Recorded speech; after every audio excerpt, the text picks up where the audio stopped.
ہم اپنی سوچوں کو کیسے کنٹرول کر سکتے ہیں اور ہم اپنی جو نیگیٹیوٹی ہے مائنڈ کی اسے ہم کیسے کنٹرول کر سکتے ہیں. جو نیگیٹو تھاٹس ہیں ان کو کنٹرول کرنے کے دو طریقے ہو سکتے ہیں اگر آپ نے تھاٹ کے لیول پر ہی اس کو سوچنا ہے.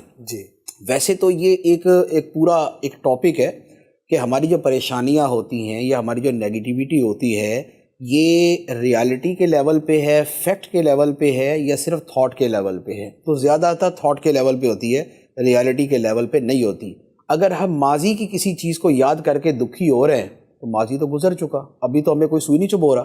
ٹھیک ہے، ہمیں کسی زمانے میں ہمارا کوئی دنیا سے چلا گیا تھا یا ہمیں کوئی چوٹ لگ گئی تھی تو وہ جب لگی تھی اور جب ہوا تھا تب ہوا تھا، ابھی تو کچھ نہیں ہو رہا. یا ہم مستقبل کے بارے میں سوچ کے پریشان ہو رہے ہوتے ہیں جو کہ ابھی ہوا ہی نہیں ہے، تو وہ بھی تھاٹ کے لیول پہ ہے، یہ بھی تھاٹ کے لیول پہ ہے.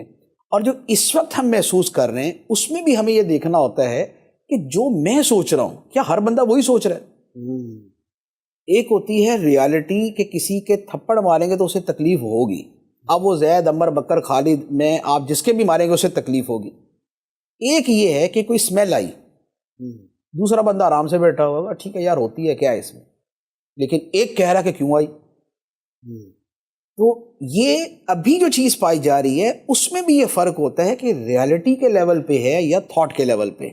تو جو چیز تھاٹ کے لیول پہ ہو اس کو پھر وہیں سے حل کیا جاتا ہے. اس میں پھر آگے جو سرکل آف کنسرن اور سرکل آف انفلوئنس، پھر یہ آگے دو چیزیں آ جاتی ہیں کہ بھائی جہاں پر ہماری چلتی ہے یہ ہے سرکل آف انفلوئنس، تو یہاں پر ہم کچھ کریں.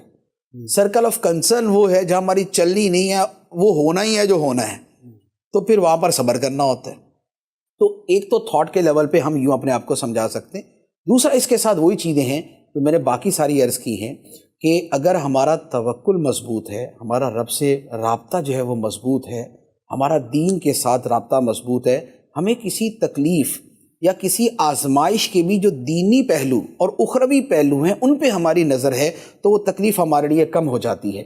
جیسے وہ ایک بزرگ کی اہلیہ تھی تو وہ جا رہی تھی تو ان کو ٹھوکر لگی تو پاؤں کا ناخن ٹوٹ گیا. تو وہ ہنسنے لگی تو کسی نے کہا کہ یہ ہنسنے کا مقام ہے، آپ کے پاؤں کا ناخن ٹوٹ گیا.